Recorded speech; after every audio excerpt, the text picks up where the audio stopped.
हर हर महादेव। मैया भवानी की, हमारे सनातन धर्म की सभी देवी देवता के चरण में प्रणाम बा। सभी गुरु भाई बहनों के चरण में प्रणाम बा। हमारा प्रणाम स्वीकार करी लो, जो गलती हो माफ़ करी लो।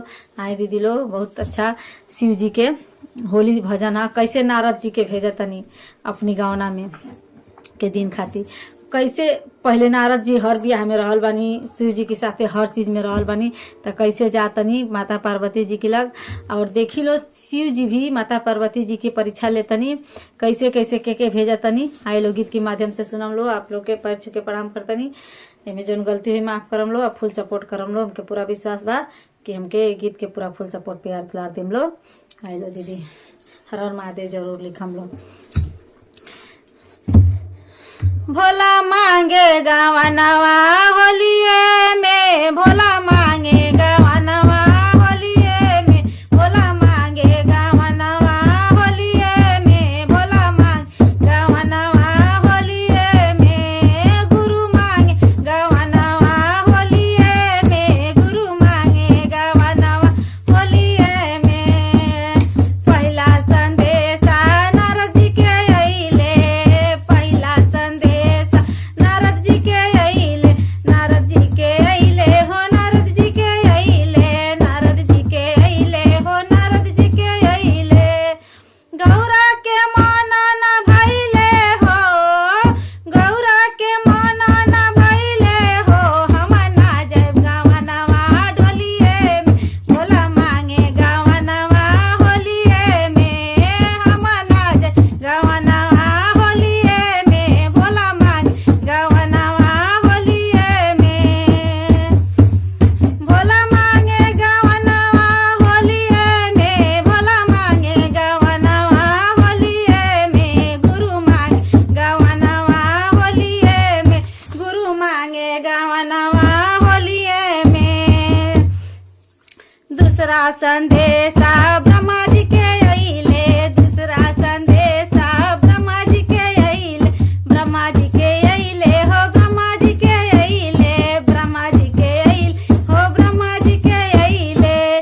गौरा के माना न भइले हो, गौरा के माना न कइले हो, हम ना जाइब गावा नवा डोलिए में, भोला मांगे गावा नवा होलिए में, हम ना जाइब गावा नवा डोलिए में, भोला मांगे गावा नवा होलिए में, भोला मांगे गावा नवा होलिए में, भोला मांगे गावा नवा होलिए में, गुरु मांगे गावा नवा होलिए में, गुरु मांगे गावा नवा होलिए में।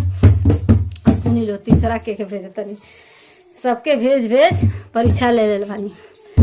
तीसरा संदेशा विष्णु जी के अइले, तीसरा संदेशा विष्णु जी के अइले, विष्णु जी के अइले हो, विष्णु जी के अइले, विष्णु जी के अइले हो, विष्णु जी के अइले। गौरा के माना न भइले हो, गौरा के माना न भइले हो, हम ना जाइब गावा नवा डोलिए में, भोला मांगे गावा नवा होलिए में, हम ना जाइब गावा नवा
सब के ओके पारा पारी भेजी।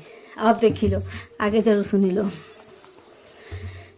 अब कथा पचवा संदेशा कृष्णा जी के अइले, पचवा संदेशा कृष्णा जी के अइले, कृष्णा जी के अइले हो, कृष्णा जी के अइले, कृष्णा जी के अइले हो, कृष्णा जी के अइले।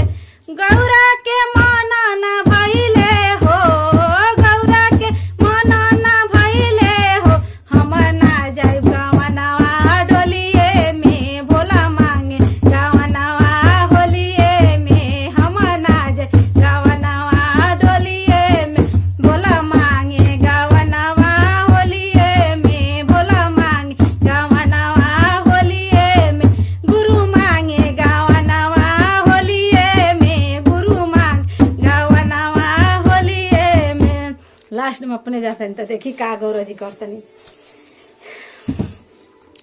छठवा संदेशा भोला जी